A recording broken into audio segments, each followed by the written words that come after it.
So this is one of the keys everybody watching needs to know. These six swing states, they determined the 2016 election, the 2020 election, because it's just a small number. Arizona, 10,000 people helped elect Biden. In Georgia, maybe 14, 16,000 people elected Biden. And yet, there were hundreds of thousands of evangelical Christians who did not vote in that state. In fact, if you look at it, in those six swing states, 6.9 million evangelical Christians did not vote, and Trump lost just by less than 200,000 votes. So what you're telling me then is in alignment with your book, The Great Deception. Yes. Because you've written about this. Yes. About the playbook that both parties play. But yes. In this particular case, it would be the Democrats. That's right. Playing it to their strength. That's right. To create a weakness within the Christian voting bloc. That's exactly right. And so they think they'll be successful, and I think they could be successful, because what's happening is that in these areas, they're dealing with people who really love Jesus, who go to church, but they don't pay attention to politics. They don't think in terms of these issues. They're low information people. You remind me of a statement that my mother used to say, so heavenly minded that you're no earthly There you good. go. And these people, they don't have leadership from the pastor. The pastor probably won't even mention there's an election. They're not going to talk about key issues. On the ballot is the persecuted church. On the ballot are Christians under attack by federal government agencies. On the ballot are so many different things, and yet the Christian is basically a sleeping church. And you know, Craig, you bring up those two issues: persecution in the church on Christians, yes, and then even persecution in America. Give me examples of that, because there are many people watching this right now who will say, well, I don't see persecution. That's not true. Christians aren't persecuted. Well, let's start overseas, and then we'll go to the United States. Exactly. So overseas, when Trump was in office, something amazing happened. It was so amazing. Mike Pompeo, the Secretary of State, and Sam Brownback got together with Trump and said, we're going to protect people of faith worldwide. And how they do that? They had multiple meetings, and both corporate meetings where they brought people to the United States and individual meetings at the different governments. They said, if you do not protect people of faith, you're not going to get our aid. You're not going to get our military protection. You're not going to get things that you want. They put pressure on it. They were amazing. There was a evangelical pastor in Turkey locked up.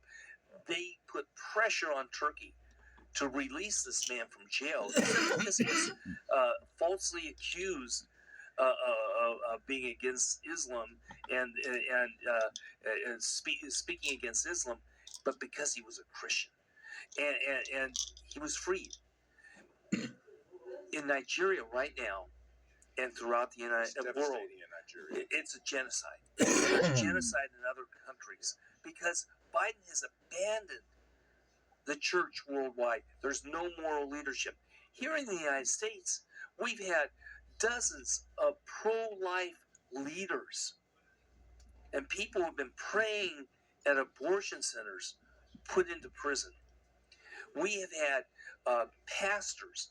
We have had church leaders. We have individual Christians finding multiple agencies, filing lawsuit and bringing them to court and challenging just their basic belief to be able to live their life in their before God and have their freedom of religion here in the U.S. That's happening right here in the U.S. And so if you don't comply with radical transgender ideology from the Biden administration, you could be sued. You could be sued by the government based upon their theories.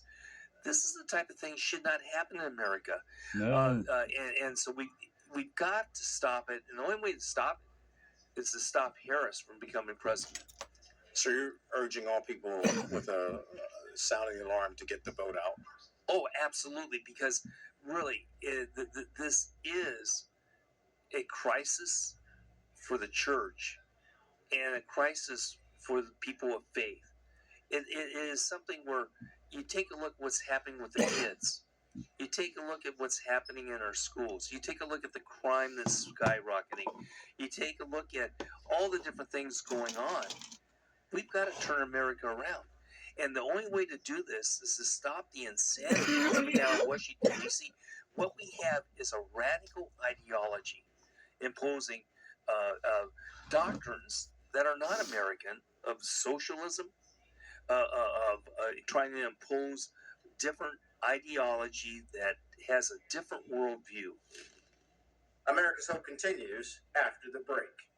Yeah, well, very close. If it goes in a direction that Kamala Harris emerges as the winner, yes, how do Christians handle that? If we don't prevail, if what happens is that we just think of this way. Look back 4 years ago. Were we better off 4 years ago? 100%. Was the church better off 4 years ago? 100%. The economy, 100%. Our individual rights, 100%. But the downward decline will only accelerate if we have 4 more years. America will be unrecognizable. And so I'm very concerned about our rights, our liberties, and our freedom. And your concern is notable. I have to ask, as I always do when we talk, is based on everything that you see, how do you maintain your hope for America? And what is that hope for America?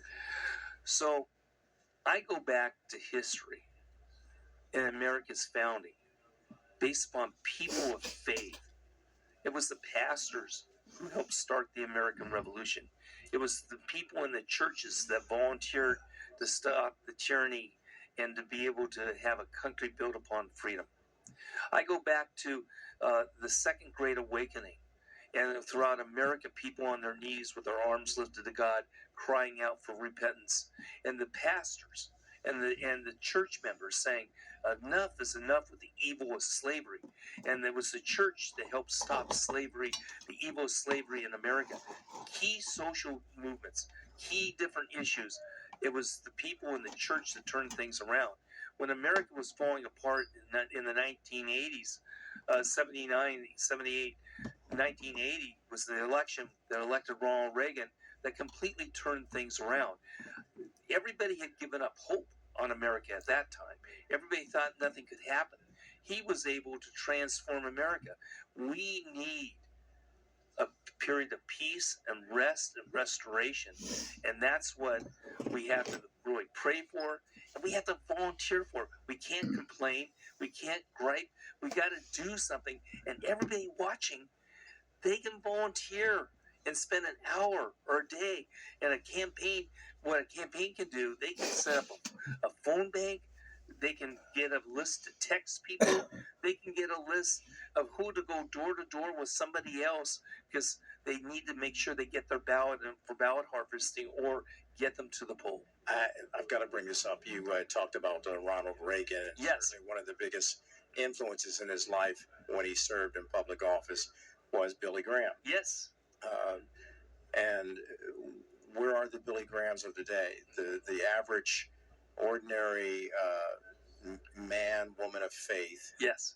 Where are they in terms of challenging their communities to think about making America whole and making it a more perfect union?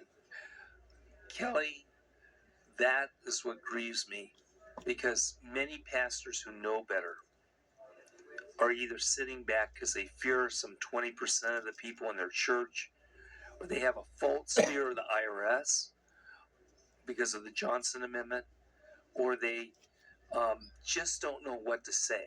Mm. Well, if they don't know what to say, they can get somebody in their fellowship to get up and speak for them, or somebody in the community.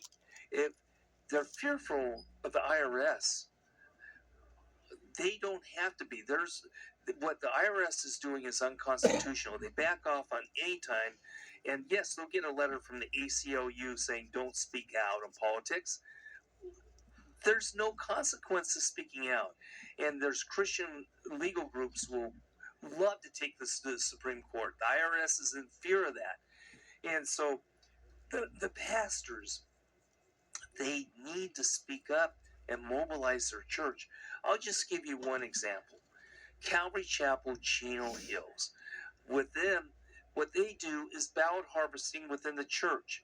They were able to get what may have been 1,000, 2,000 people in their fellowship voting the regular way. When they said, bring your ballot in, we're going to have church ballot harvesting. Bring it in and we'll help you know how to vote. And they bring, all the people bring in their ballots and they fill out the ballots right there and they hand them in. And all of a sudden that 1,000 or 2,000 votes turned into 14,000 votes. What happened is that the churches in the areas that did that, the school board, the city councils, and the local offices switched, and they became pro-family. They became pro-freedom. It was amazing. And this can happen everywhere in the United States. If ballot harvesting isn't legal, the churches can still do something where they speak from the pulpit, they mobilize the church, and they transform America. Craig, I know how much you love God, and I know how much you love your country. Your love for politics, where did that come from, and what have you been able to do in your personal life and business life to help America understand, the better phrase is educating Americans about their politics in order to enlighten them and then empower them? Well, let me make it concise, but also let me make it with a purpose. Because what I've done, anybody can do. It's not just me. So as a young person, my dad was watching a debate on TV, and I was amazed by it. And that was back where he saw the Nixon-Kennedy debate, and it sparked kind of an interest. And then all of a sudden, in California, I was living in California, and there was this actor, and this actor, my dad didn't like a senator named Barry Goldwater who became the Republican nominee. But I watched that San Francisco convention. I heard the speech from this guy named Ronald Reagan, and this California actor signed a sign for me. And I kept following that, and then so I had this interest, and I kind of lost it in college. But then I got into business, and in business, I started working with investment newsletter writers and with investment companies, and they happened to be pretty conservative. I was working out my interest in politics in the business world, and it really built my business. And so I then started doing, even when I got in clients like Chevron, I got clients like True Religion Jeans, I kept moving ahead, working with politics on the side. And then I started speaking at different groups and being able to do things in my church and in the neighborhood. And then all of a sudden, a guy named Congressman Dana Rohrabacher asked if I'd run for Congress in a special election. And I ran for election, learned a lot. I lost, but I came in second, beat the Secretary of State of California and a lot of the mayors of the cities out of nowhere. And from that, I learned that I needed to communicate, build databases, and it's just been an amazing journey since that period of time where I appeared on Fox and other news stations.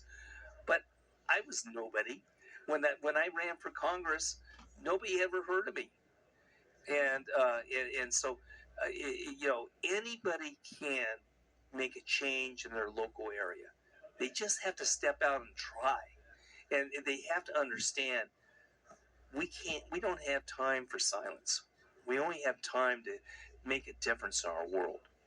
Craig Huey, thank you. Thank you for sharing your great story. Yeah. I appreciate you so much being on America's Hope. Thank you, Kelly. All right.